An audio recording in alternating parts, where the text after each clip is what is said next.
Bonjour Pierre Tapie. Bonjour Thibault Leyrad. Vous êtes consultant, fondateur de Paxter Conseil. Je rappelle que vous avez également été DG du groupe ESSEC et puis vous êtes encore aujourd'hui président d'honneur de la conférence des grandes écoles. Alors je vous reçois aujourd'hui pour parler des spécificités françaises dans l'enseignement supérieur. Aujourd'hui on est dans une compétition mondiale. Tous les pays, tous les systèmes de formation essayent d'attirer les meilleurs étudiants à eux. Dans ce contexte, quels sont les atouts de la France ? Alors, le premier atout de la France, c'est sa réputation en tant que marque France. La marque France est une marque intellectuelle parce que nous avons de grands systèmes de recherche, des prix Nobel, des médailles Fields, une histoire, etc. Nous avons aussi un modèle social qui, vu de la part de jeunes, par définition généreux à leur âge, est un modèle qui intéresse, surtout quand il marche bien. Bon, en ce moment, c'est un petit peu plus compliqué, mais c'est un modèle dans lequel il y a des équilibres regardés comme intéressants de l'étranger.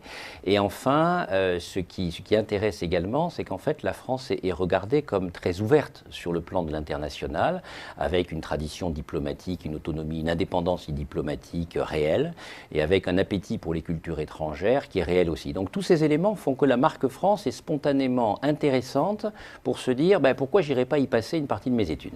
En France, ce qui est particulier, c'est que tout au long de la scolarité, les étudiants sont appelés, encouragés à suivre ce qu'on pourrait appeler la voie royale, à savoir bac plutôt S, puis prépa, puis grandes écoles, et puis ensuite carrière dans la haute administration, dans les grands groupes. Est-ce que ce système, il est lisible pour les étrangers et finalement, est-ce qu'il est pertinent dans ce contexte de compétition internationale ? Alors je crois que la lecture que vous avez faite, qui est en partie exacte, mais en partie seulement, est une lecture en fait très française. C'est-à-dire que le jeune chinois, coréen ou japonais qui va regarder la France ne le voit pas forcément de cette manière-là. Il voit qu'en France, il y a un certain nombre d'institutions repérées comme des institutions de grand prestige, comme il y a dans l'ensemble des pays du monde, et que ces institutions de grand prestige ont su accumuler au cours des 10 dernières années de vraies lettres de noblesse en termes de visibilité internationale, soit par la recherche, soit par les rankings, soit par la célébrité d'un certain nombre des dirigeants qui en sortent. Donc, vu de l'international, on est plutôt en train de regarder un système dans lequel il y a des institutions de grande qualité.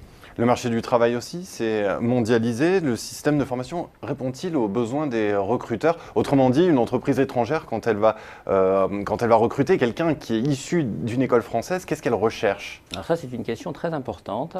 On peut y répondre de multiples manières. La première chose, c'est que le système français est très diversifié. Selon que vous avez fait à l'université une formation pointue en physique théorique, ce n'est pas la même chose que si vous avez fait l'école centrale de Paris et l'ESSEC. Donc cette diversification même du système français fait que les employeurs étrangers savent qu'ils vont pouvoir trouver en France des gens au profil très varié parce qu'ils ont vécu des trajectoires pédagogiques très différentes. Ça, c'est le premier point.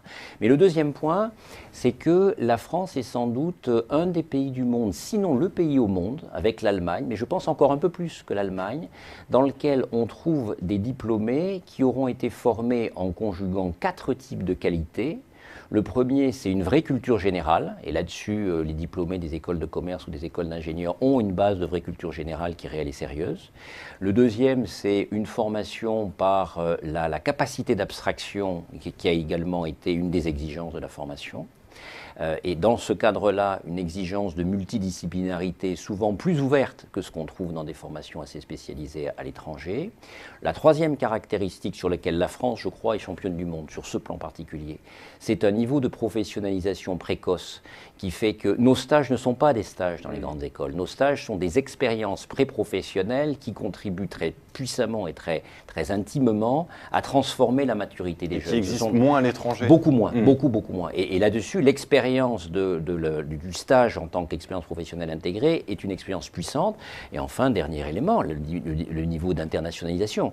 Les obligations d'internationalisation, qu'il s'agisse de langue ou qu'il s'agisse de périodes vécues à l'étranger qu'il y a dans la plupart des grandes écoles françaises, sont des obligations considérées par nos amis à l'étranger comme pratiquement impossibles à atteindre. Vous avez évoqué, Pierre Tapie, en début d'interview, l'excellence française dans la recherche. Est-ce que cette recherche, elle n'a pas pris trop de place, notamment en raison des courses au classement qui se basent justement sur cette recherche et qui justement sont indispensables pour attirer les étudiants étrangers? Alors la recherche d'abord est constitutive de l'enseignement supérieur et la recherche, la création de connaissances est constitutive du métier d'universitaire du supérieur. Jusqu'au début des années 80, à peu près, il n'y avait qu'une proportion limitée d'écoles, y compris de premier plan, qui étaient très engagées dans la recherche. Il y en avait quelques-unes, mais pas énormément. La recherche était largement faite dans les universités et surtout au CNRS, ou dans les organismes publics scientifiques et techniques. Et donc, la recherche pêchait un petit peu dans les écoles. Dans les 20 dernières années, au contraire, les écoles se sont totalement appropriées la fonction recherche. Et dans certaines disciplines, l'endroit où on produit le plus de connaissances nouvelles en France sont plutôt les écoles, même si la distinction école-université est quelque chose de profondément obsolète, on pourra y revenir. Donc je crois que sur ce plan-là, il faut voir que vu de l'international, le fait qu'un jeune qui va se former va pouvoir avoir accès à l'un des professeurs devenu une star de la discipline fait partie bien sûr des éléments normaux d'attractivité. Mais en fait, on a plutôt rattrapé notre retard en la matière. On a soit rattrapé notre retard, soit accéléré notre avance dans certaines disciplines dans lesquelles on est très avancé, en particulier dans des disciplines abstraites notamment. Mais dans les deux cas, la recherche française a progressé globalement dans son lien avec l'enseignement supérieur dans ces dernières années.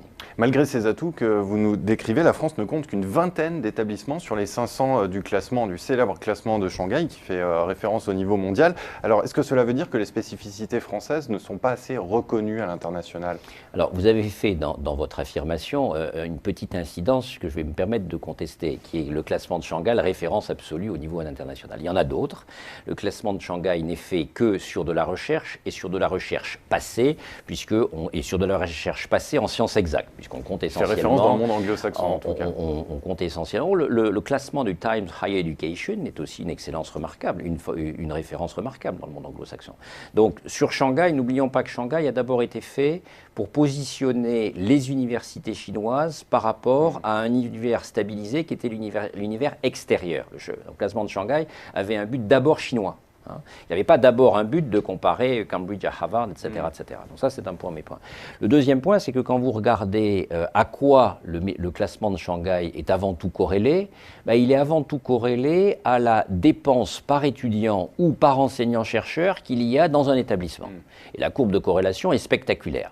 Il se trouve qu'en effet, l'enseignement supérieur français est extrêmement paupérisé et que d'une manière globale, notre société, qu'il s'agisse des pouvoirs publics ou des pouvoirs privés, n'investit pas dans son enseignement supérieur comme le font ses grands compétiteurs. Donc là-dessus, on a un handicap structurel qui est réel.